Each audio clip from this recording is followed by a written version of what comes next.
I'm Jessica Miller, 27 years old, and I'm an Army officer. I don't say that to sound impressive, but because it's taken me years to believe it myself. I look back at everything, the doubts, the mockery, the disbelief, and I realize how far I've come. The truth is, I'm not here because people believed in me. I'm here because I believed in myself. It's that simple.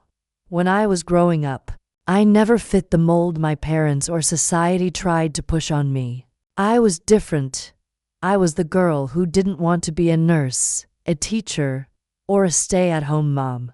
I wanted more. I wanted to serve my country, to make a difference. I wanted to become an Army officer, and even though the world told me it wasn't for someone like me, I refused to listen. But my biggest challenge wasn't the world. It was my parents. They were the first ones to tell me that my dream was impossible. I remember being 15, sitting at the kitchen table, feeling my heart race as I nervously told my mom and dad about my plans. Mom, Dad, I want to join the Army. I want to become an officer, I said, almost afraid to say the words aloud. My dad didn't even look up from his paper. He just chuckled, shaking his head. An officer? Really? Honey, that's not for people like you. You should think about nursing. It's a good, practical job. My mom, too, dismissed me with a sigh. You're not cut out for that, Jessica. It's too hard. You should focus on something easier. Their words stung. But more than that, I felt their lack of belief. It hurt so much because these were the people who were supposed to have my back. They were supposed to encourage me, not crush my dreams. But that's exactly what they did. I tried to hide my tears as I walked away from the table that night. But inside, I knew one thing: I wasn't going to stop. I wasn't going to let their doubts be my truth. I couldn't let them define me. Not then, not now, not ever. The years after that weren't easy. Every step I took toward my dream was met with opposition. When I was in high school, my friends made fun of me for wanting to join the Army. You're too soft for that, they'd say. Girls like you don't belong in the military. I'd just smile and nod, even though it felt like a punch to the gut every single time. But that's the thing, they didn't see what I saw. They didn't feel the fire that burned inside me, the need to do something bigger than myself. I got into college, and the mocking didn't stop. It only got worse. My classmates would talk about their careers in medicine, in law, in business. Meanwhile, I kept my head down, working hard, dreaming about officer candidate school. Every time someone told me it wasn't possible, I worked harder. I joined physical training programs, took every opportunity to push myself beyond my limits. I knew that if I didn't, I'd never make it. But despite all my effort, there were nights I would lie awake in bed, wondering if maybe they were right. Maybe I wasn't cut out for this. Maybe it really was too hard. Maybe I was just setting myself up for failure. That was when I got my acceptance letter to officer candidate school. I was in my dorm room, my heart pounding as I tore open the envelope.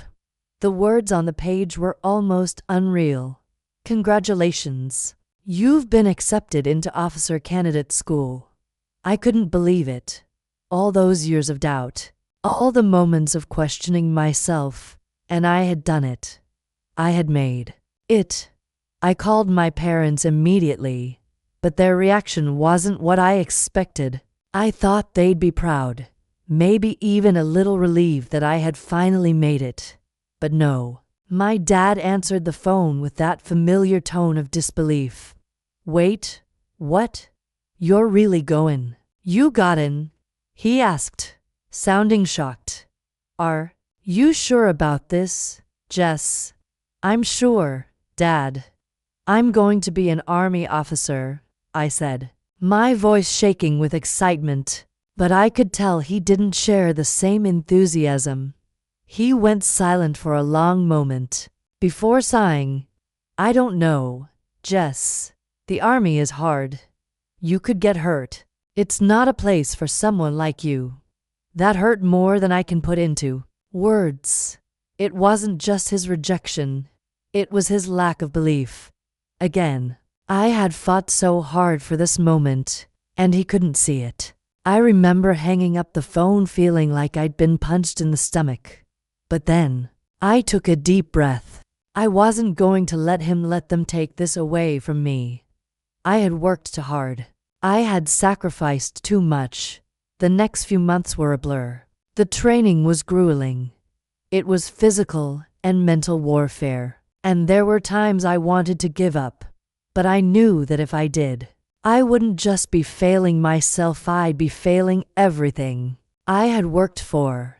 And I wasn't about to let that happen. I graduated from officer candidate school as one of the top cadets. And when I walked across that stage to receive my commission, I was filled with pride, not just for the uniform I wore, but for everything I had overcome to get there. My parents were there in the audience, sitting in the front row. I could see the shock on their faces. They didn't expect to see me there, standing tall and confident. They didn't expect their daughter, the one they had doubted, to succeed. I could tell they were proud, but they didn't know how to show it. Maybe they didn't even know how to feel about me being an officer. After the ceremony, I walked over to them. For the first time, I saw them both in a different light. My dad stood up slowly, as if unsure what to do. But then, to my surprise, he pulled me into a tight hug. I was wrong, Jess, he whispered, his voice thick with emotion. I'm proud of you. I never thought you could do it, but you proved me wrong. I felt a lump form in my throat, and I had to blink away the tears. All those years of doubting myself, and now here they were, admitting that they were wrong, that they were proud of me. It was everything I had wanted to hear. But more than that, it was everything I had needed to hear. I smiled, knowing that it didn't matter whether they had believed in me from the start. I had believed in myself, and that was enough. Later, I went home, feeling like a new person. But I wasn't done yet. There was more to prove, not to them, but to myself. I was about to face my first mission, and I knew that this was where I truly started to live the life I had always dreamed of. It's been a few months since I graduated, and I can still feel the weight of that day. The day I stood before my parents who once doubted every step I took and proved that I wasn't just a dreamer. I wasn't just a little girl with impossible ideas. I was an army officer. The reality of it still sinks in sometimes, even now. But that's not the end of my story. That's just where the real journey began. My first mission came quickly after I graduated. It was nothing glamorous, but for me, it was everything. I had to prove myself all over again. Not to my parents or my friends, but to myself. The training, the boot camp, the exams, they were all a blur now. This was the real deal. This was where the rubber hit the road, where my dreams would be tested in ways I hadn't even prepared for. I remember the night before my first deployment. It was late, and I was in my barracks, staring at the walls, trying to calm my nerves. The sound of footsteps echoed down the hallway, the silence of the night only broken by the occasional laugh or shout from the others. I wasn't scared, not really, but I was nervous. The responsibility that came with being an officer was heavier than I had ever imagined. I had people depending on me now. I wasn't just a cadet anymore. I was a leader. I tried to keep my thoughts from spiraling. So I decided to call home. My mom answered, and I could hear the surprise in her voice. I hadn't called her much lately. I was busy with training, trying to adjust to my new life. "Hey, Mom," I said, keeping my voice steady. "Jessica, sweetheart, how are you?" she asked, but I could tell there was something more behind the words. A mix of concern, pride, and maybe a little fear. "I'm good, Mom. Just a little nervous. Tomorrow's the big day. My first mission." There was a long pause before she replied, and when she spoke, her voice was softer than usual. "Are you ready, Jess? You've been through so much to get here." I let out a small breath, trying to convince myself as much as her. "Yeah, I'm ready. I've trained for this my whole life. I've got this." She didn't respond right away, and for a moment, I thought she might hang up, overwhelmed by the thought of her daughter going into a real combat zone. But instead, she said something that took me by surprise. "I know you are, Jess. I just want you to be safe. I'll always be proud of you, no matter what happens." Her words hit me harder than I expected. I hadn't heard her say that in years, not since I was a little girl. She always worried, always tried to protect me, but hearing her say she was proud of me, even now, when I was about to face something so dangerous, made everything I'd fought for feel worth it. "I'll be fine, Mom. I'll come back safe," I promised, though I knew that sometimes promises were harder to keep in the field. The next morning, I woke up early, before the sun had even risen. The air in the barracks was thick with tension. My team was already gathering, checking gear, preparing for the mission. The adrenaline was already pumping through my veins, and I could feel the weight of responsibility on my shoulders.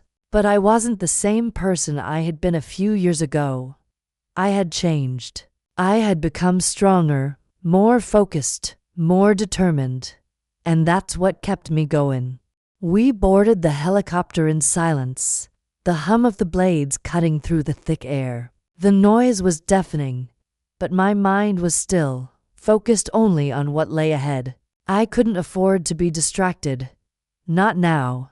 I glanced around at my team men and women who had been through the same grueling training I had, and I knew they were all thinking the same thing. This was it.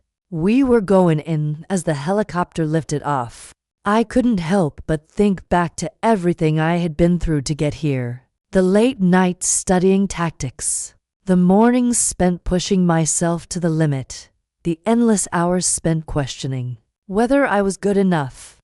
And now, here I was, in the middle of a mission where everything I had learned would be put to the test. I tried to push the doubts aside. I had worked so hard for this. I belonged here. The doubt that had haunted me for so long was gone. This wasn't just about proving something to my parents anymore. This was about proving to myself that I could do this, that I was doing this. When we landed, everything became real. The ground was dusty, the air thick with heat. My heart was pounding as we unloaded, my senses on high alert. I had always imagined the action in movies, with its fast-paced, heart-racing sequences. But now, in the real world, it wasn't glamorous. It was raw. It was serious. It was life and death. And as I looked out over the landscape, I knew that what we were about to do would define me. This mission wasn't just about completing an objective. It was about the lives of the people in my team and the responsibility I had as their leader. We moved quickly, taking our positions, communicating through hand signals. Every step, every decision was critical. There was no room for mistakes. As we approached the target, everything seemed to slow down, as if time itself was stretching out to let us catch up. But I couldn't afford to think about the fear. I couldn't afford to think about anything but the mission. The sound of gunfire broke the silence, and suddenly, everything was chaotic. The noise, the confusion, the adrenaline, it was all consuming. But even in the midst of all that, I stayed calm. I focused. This was my moment. This was what I had trained for. We moved forward, clearing rooms, following orders. I kept an eye on my team, making sure they were all safe, checking in with each of them as we moved through the compound. We worked like a well-oiled machine, our training taking over, and everything else became secondary. The mission was the only thing that mattered. When it was over, and we were safely back at the base, I couldn't shake the feeling of accomplishment. We had done it. We had completed the mission. Everyone was safe. We had all come out of it in one piece. And for the first time in my life, I knew that I was exactly where I was supposed to be. When I called my mom that night, I could hear the relief in her voice. "Are you okay?" she asked, her voice trembling slightly. "I'm fine, Mom. We did it. Everything's good." She sighed, a long breath of relief. "I knew you would be. I'm so proud of you, Jess." Those words again. "I'm proud of you." I didn't need anything more. That was all I needed to hear. And in that moment, I realized something important. I hadn't just fought for my dream. I had fought for my place in this world. I had fought for the right to be proud of myself. I wasn't the girl they used to laugh at anymore. I was a soldier. I was an officer, and I was ready for whatever came next. It's been a few months since that first mission, but the feeling of accomplishment hasn't worn off. In fact, it's only grown stronger. Every time I put on my uniform, step into my boots, or hear the hum of a helicopter, I feel that same rush, the realization that I am exactly where I'm supposed to be. I'm not just an officer now. I'm a leader. But there's always more to prove. There's always more to do. Every mission feels like a test, a new chance to show that I belong here. And sometimes, I still hear those voices from my past, the ones that told me I couldn't do it, the ones that doubted me. But the difference now is that I don't hear them as loudly.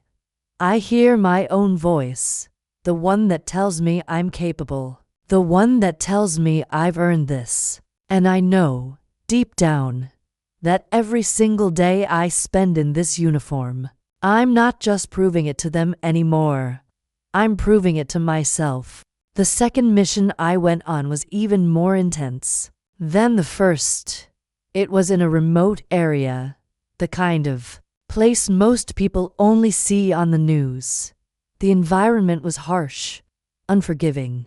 The sun beat down relentlessly, and the air was thick with dust and heat. We were stationed in a small forward operating base FOB, surrounded by hostile territory. But we had a job to do, and no matter how difficult the terrain, we couldn't back down. When we first arrived, it was just like the first mission, intense, chaotic. There were new faces in the team this time, and everyone was trying to find their rhythm. I knew what I had to do. As an officer, my job was more than just making decisions in the heat of the moment. I had to be the one to keep my team calm, to lead them through the confusion, to make sure everyone stayed focused. Every move counted. Every second mattered. That first night, as we sat around a campfire, the tension was palpable. The air was thick with unspoken words, the kind that hang between soldiers when they know they might not make it out alive. But we were there to do a job. And I could see it in everyone's eyes. They were ready. And so was I. As I sat there, my mind wandered back to my parents. It's funny how, in moments like these, the things you thought you had left behind come rushing back. I wondered if they would ever understand what this was all about, the sacrifices, the uncertainty, the danger. I wondered if they ever realized how much I had changed. I wasn't just their daughter anymore. I wasn't just the girl who dreamed of joining the army. I was a woman who had made it, who had fought for her place in the world. I could almost hear my mom's voice in my head, asking if I was safe. But I wasn't going to lie to her. This life wasn't safe. It never had been. But it was worth it. I knew that now. The next day, we were out on patrol. I remember the heat, the sun beating down relentlessly, the sound of our boots hitting the dusty ground as we moved forward.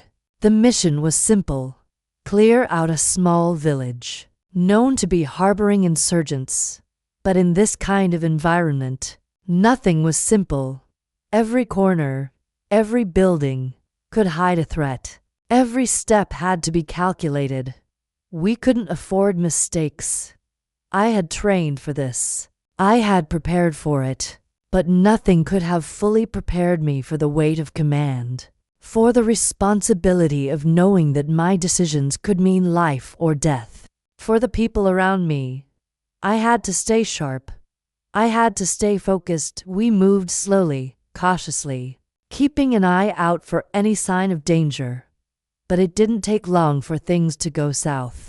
Gunfire erupted from a nearby building, and everything turned chaotic.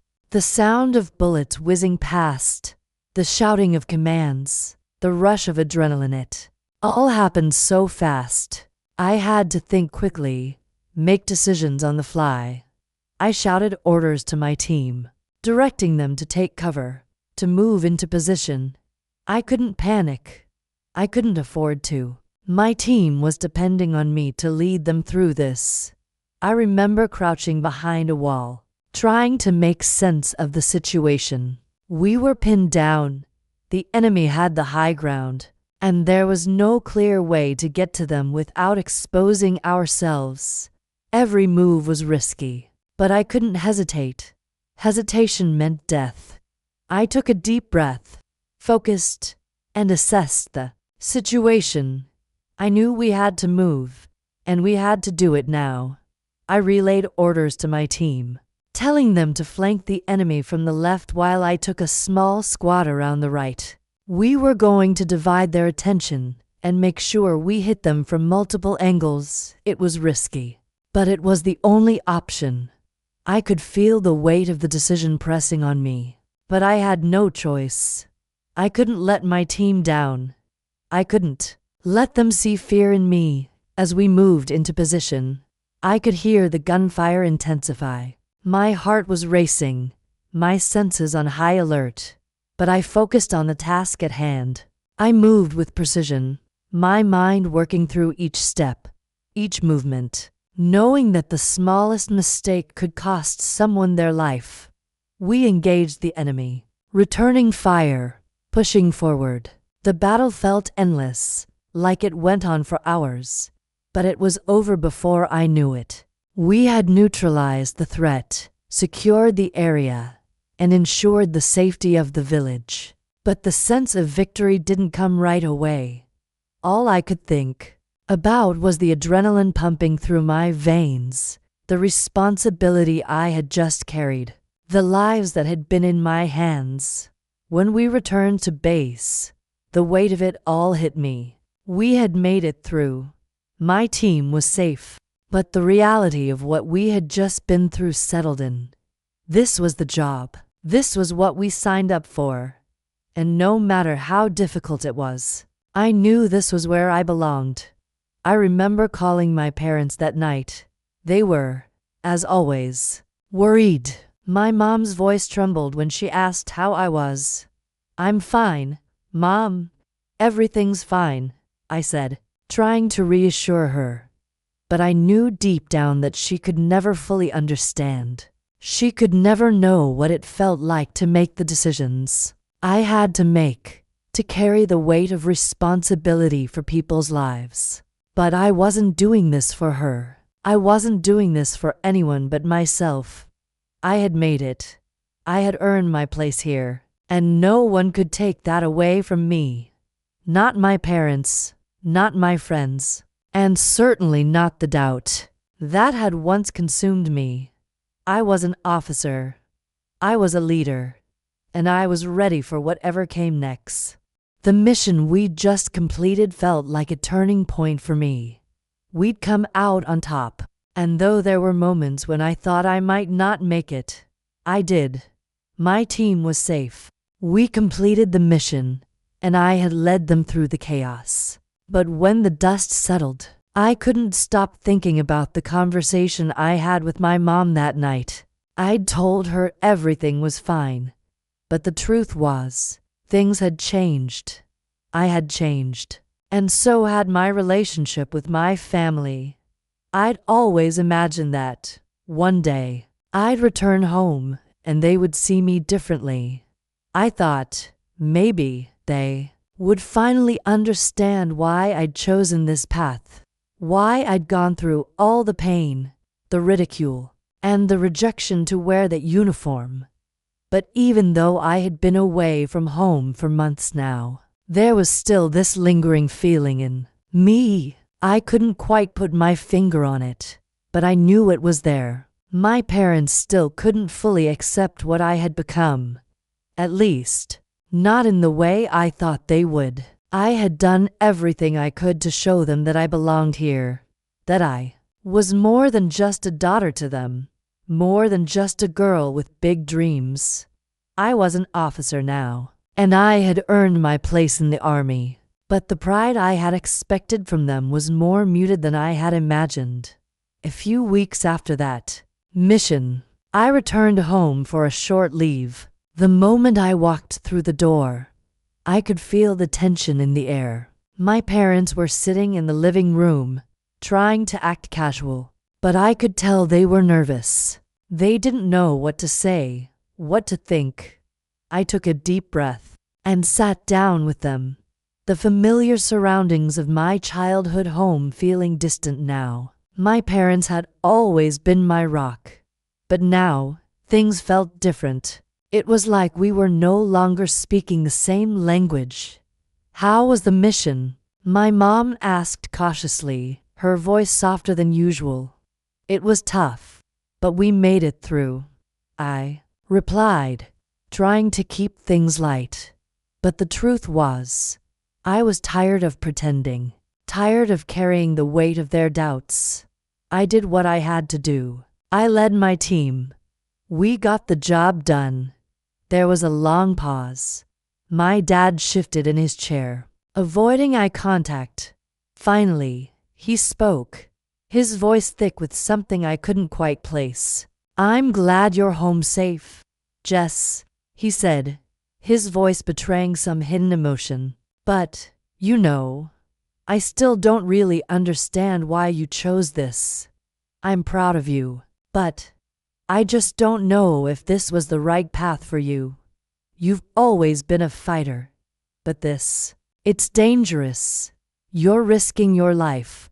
His words, while not as harsh as they had been years ago, still stung.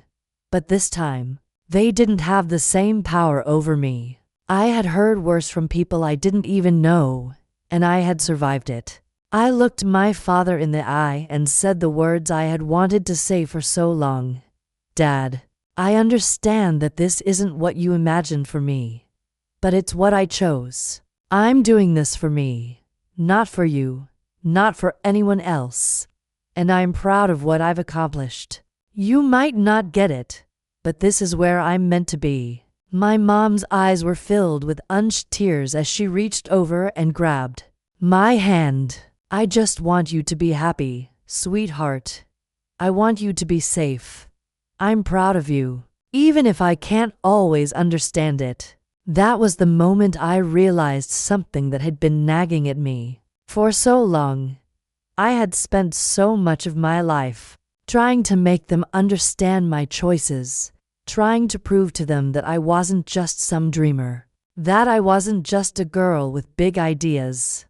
I had done it all for them, but I was wrong. I had spent so much energy trying to convince them that I was enough, when the truth was, I had to start by convincing myself. I had already proven to myself that I belonged here, that I was capable, and deep down, I knew that was all that mattered. I didn't need their validation to make my choices worthwhile. I didn't need anyone's approval but my own. That night, I sat alone in my childhood room, staring at the familiar walls, thinking about everything that had brought me here. I had come so far, and I had done it on my own. Every challenge, every moment of doubt, every voice that tried to hold me back, it had all led me to this point. And for the first time in my life, I realized that I didn't need anyone to validate my dreams. They were mine to chase, mine to fulfill. The next morning, I got a call. It was from my commanding officer. There was a new mission coming up, and it required me to be back in the field sooner than I expected. I hesitated for a moment, but then I knew what I had to do. "I'll be ready," I said, already thinking about what I needed to do to prepare. I hung up the phone and turned to my parents. "I'm leaving again," I said, more certain than I had ever been. "I've got work to do." They didn't try to stop me this time. They didn't question it. They just nodded, the unspoken understanding between us hanging in the air. "I'll be okay," I told them. "I know what I'm doing now. I've got this." As I packed my bags and left the house for the airport, I realized something else. I didn't need their approval to feel good about myself. I had already come to terms with the fact that this was my path. And no matter how many people tried to tell me I couldn't do it, I had proved them all wrong. I was doing exactly what I was meant to do. And there was nothing, no doubt, no fear, no person who could take that away from me. I'm on my way back to base now, heading into another mission. And the reality of it all still hits me. Sometimes, I've gone through so many moments where I felt like I couldn't breathe, like I might break. But each time, I came out stronger. Each time, I've proven that I belong here. It's not always the victories that define us, but the struggles, the moments when we thought we wouldn't make it. And somehow, we did. My parents' reaction to my choices still lingers in the back of my mind, though. For a while, I felt like I had to prove myself to them, to show them that I wasn't just chasing a dream, but that I was capable of achieving something real. But over time, something clicked. The more I thought about it, the more I realized that I wasn't doing this for them. I was doing it for me. And in that realization, I found my true strength. As I sit here on this plane, the hum of the engines around me, I think about what I've accomplished. It's been a journey of relentless perseverance, pushing through every obstacle in my way. When I first set out to join the army, I was that girl who everyone laughed at.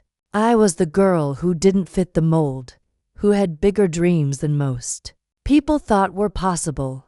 And now, here I am, an officer, someone who commands respect, someone who leads soldiers into the field.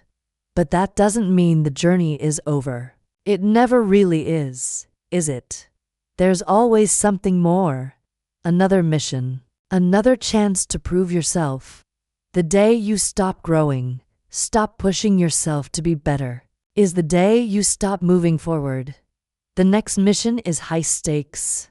We've been briefed on the objectives, but as always, the unknowns are there like a shadow hanging over us. I'm not afraid, though.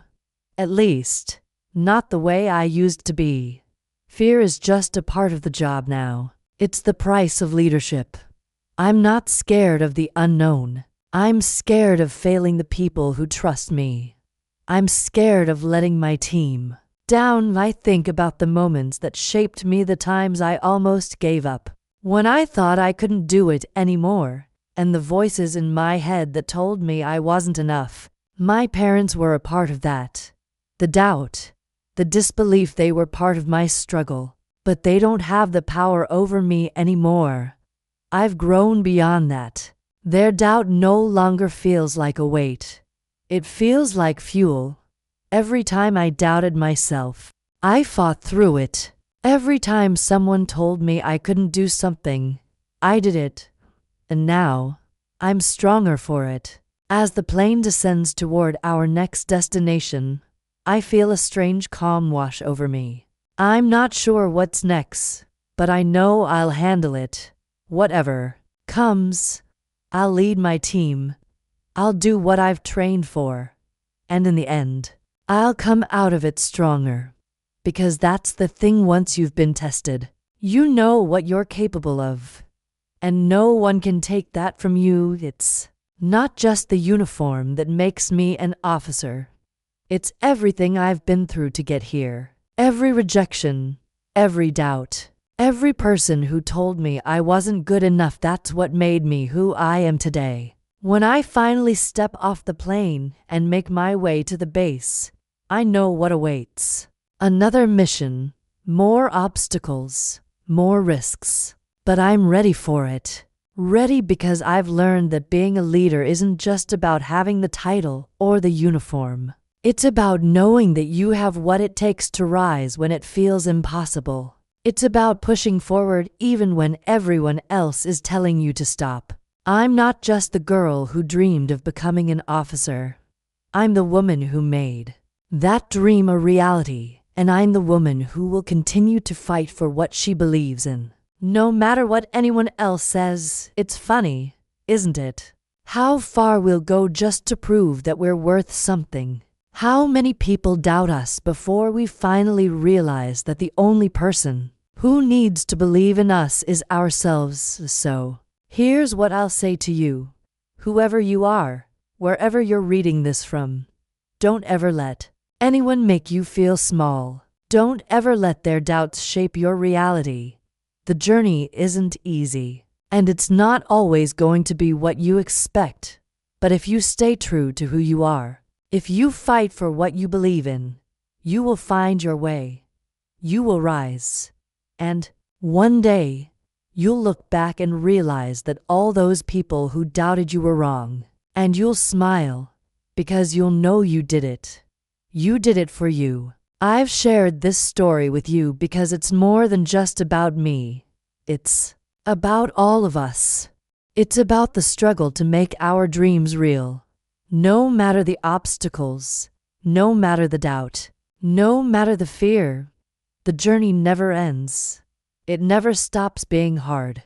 But when you get to the other side, when you've proven to yourself that you can do it, that's when the real reward comes. So, I want to ask you, if you were in my shoes, would you have kept going, even when everyone said you couldn't? Would you have kept pushing, even when the world seemed to be telling you no? I'd love to hear your thoughts. Drop a comment below and let me know what you think. And if you're still in the fight, if you're still chasing your dream, I want you to remember one thing: don't stop. Keep going. Because one day, you'll look back, and you'll know it was all worth it.